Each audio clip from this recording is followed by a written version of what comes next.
Hey everyone, Mr. Happy here, and in this video we'll be doing a full breakdown on the Black Mage job coming in Endwalker.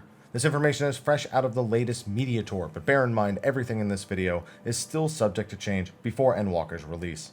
I won't be focusing that much on potencies here unless I think it's worth bringing up for a particular reason.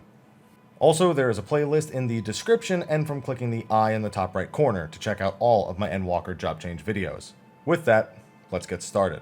So Black Mage should feel mostly familiar to longtime players, especially people who played it in Shadowbringers, but it's getting some much needed quality of life and some new skills that cover some of the job's weaknesses, which wasn't very many to begin with. The most important change to the old skills is that the trait, Aspect Mastery, is now level 1. It used to be level 72, and now it's level 1. This is an incredible quality of life for both new Black Mages and players just sinking down to lower levels. This helps round out their single target and AoE rotation at much earlier levels to make it feel less clunky as you're going through those new skills. It also has multiple tiers that take over some of the qualities of their older traits and also add some new effects.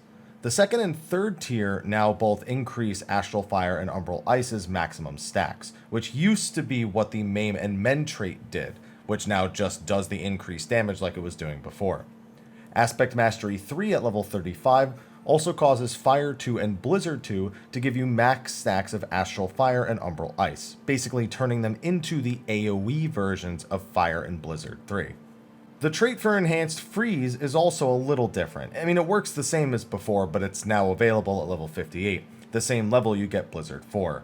That's 10 whole levels earlier than it was before, and that should help round out their AoE at that level. That makes sense given that Freeze is no longer like a spammable AoE ice spell. Instead, it's more like your AoE Blizzard 4, which is in line with the rest of the streamlining they've been doing. They also get a new trait at level 80 called Enhanced Foul, which makes it instant cast just like Xenoglossy. That just helps your AoE mobility a ton. But the biggest trait change is to Enochian, which is now solely a trait. So long as you're in Astral Fire or Umbral Ice, Enochian will be active instead of it being a button press. This should allow for better recovery from rotational mistakes and otherwise barely be noticed by really experienced Black Mages. For them, it's one less button to press in the opener. As for direct skill changes, some might be apparent based on the traits. One nice one is that Blizzard 2 is no longer a point-blank AoE, and is instead a more traditional AoE much like Fire 2. Given its role as your AoE equivalent to Blizzard 3, this was a much-needed change. Fire 3 and Blizzard 3 are both now the same level as well, level 35. This streamlines the learning process for Black Mages when they get to this level, hopefully meaning less Fire 3 spammers. Nah, who am I kidding, they still won't get it. On the flip side, Freeze is now level 40 instead of 35, which is no big deal given the role change that we discussed earlier. Besides, it won't even get that role until level 58 regardless. Alright, that pretty much covers the level 80 and under changes, so what did they get that's new? Well, just a few spells to fill into their existing rotations, both single target and AoE. At level 82, Fire 2 and Blizzard 2 evolve into High Fire 2 and High Blizzard 2. For the most part, these function similarly to their lower level counterparts, except that High Fire 2 grants a stack of Enhanced Flare with each cast. This buff stacks up to 2, and enhances the potency of Flare when you cast it. So basically you'll go High Blizzard 2, Freeze to get Umbral Hearts, High Fire 2 twice, do 2 Flares, and then go back to Ice. Obviously you want to fit in Thunder 4 and Fouls whenever possible, and if you have Mana Font you can also choose to do a third Flare. At level 84, Black Mage gets Enhanced Mana Font, which lowers the ability's cooldown to 120 seconds. Kind of strange that they did this. They could have just made the skill 120 seconds at all levels, because they're changing the game to really fit into 60 and 120 second rotations anyway, so why make it a trait? This is a less offensive problem from what they had before, where it was just all the skills were all over the place, but it's still going to be weird sinking down and it just being 30 seconds longer. At level 86, Black Mage gets a new trait and a new skill. The new trait is just a new tier of Enochian, which increases its damage buff to 20%. Their new skill at this level is Amplifier, which grants them a single polyglot stack, and they can use this once every 2 minutes. This lets you force a Xenoglossy during your burst on bosses, or it can act as an on-demand utility skill since it will allow you a cast that gives you more movement. You'll want to fit it in during one of your other instant casts and not clip your global cooldown, and then use it at your own discretion. At level 88, Black Mage gets a second charge of Sharpcast. This has a lot of effective uses. Prevents overcapping during downtimes, allows you to force mobility more when necessary, force more procs during burst windows. No matter how you spin it, this is going to be a really good trait. Finally, at level 90, Black Mage gets a trait and a skill that introduces their new Paradox job mechanic.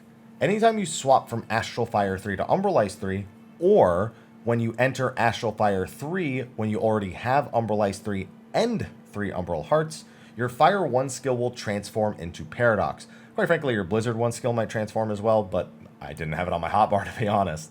This attack has a high potency and has a different effect depending on if you cast it in Astral Fire or Umbral Ice. Under Umbral Ice, it simply costs no MP and refreshes Umbral Ice. When in Astral Fire, it basically acts as an upgraded Fire 1, refreshing Astral Fire's duration and having a chance to proc Firestarter. Sharpcast does work on this as well. So it seems the big thing they wanted to do with Black Mage is round out their AoE and leveling process, and then try to encourage players or reward players for more properly cycling through what is the standard Black Mage rotation. Paradox doesn't seem to benefit from Astral Fire 3's damage buff, instead just opting to have a much higher potency, but one that's still just under an Astral Fire 3 Fire 4. I've only dabbled in Black Mage recently, so I'm not sure if this warrants changing some of the openers or even how much it changes the normal rotation. On first glance, it doesn't look like you'd stop doing a no Blizzard 4 opener during your burst just to force this skill into the start of the fight, since its potency is still lower than Astral Fire 3 Fire 4, though maybe it fitting into the burst window would make it worth it altogether, since it's replacing a Blizzard cast that would otherwise be during something like a Trick Attack window or a pot window or a buff window or something like that. On top of that, if you use it in Ice Stance, it delays you from going back to your Fire phase, which is generally a no-go, something that some rotations try to completely avoid. Unless it's intended to force an extra cast and ensure you don't get a bad MP tick, which is a practical use for it. And again, maybe it'll allow you to fit it into a burst window and you can get 2 of these in a burst window and it just becomes completely worth it, especially given its incredibly high potency for being an Umbral Ice spell. At the very least, you'll definitely use it any place you normally used Fire 1 before, but I really need to let the Black Mage Theory Crafters get to work on if you do want to still force this, if you do want to go through a more traditional opener to ensure that you get to use this spell more, if it delaying you re-entering Fire is worth it because it has such a high potency, even if your Fire 4s are technically going to be a higher potency. To be honest, I was really worried they would destroy Black Mage. I know it's Yoshi P's main, so odds of that happening wasn't too high, but I mean, the job in Shadowbringers just felt like it was perfect at max level, and that anything new would ruin it. It seems they've preserved its design and instead focused on making sure the job just didn't have as many quirks or awkward level ranges, which, quite frankly, I think was needed more than anything. Ley lines is still 90 seconds, despite the game's redesign to focus more around 60 and 120 second cooldowns, which is a bit strange, but it won't negatively impact the job in any meaningful way. Mana font being 120 seconds only at the very high levels is also a bit strange, but it's not super frequent, so it's not like you'll notice it all that much. It's just something you'll have to keep in mind when you sink down. After picking up the job a lot more recently, I can't wait to pick up this version and play it more going into Endwalker. It may not be my main job, but it's a job I'm definitely going to keep up to date on, way more than I did in the previous expansions. With that, it's going to be a wrap for my video on Black Mage. Be sure to like, favorite, subscribe, and share, and check out all of my other Endwalker job-related videos from the Media Tour. Until next time, thank you for watching, and I'll see you then. Until then, take care.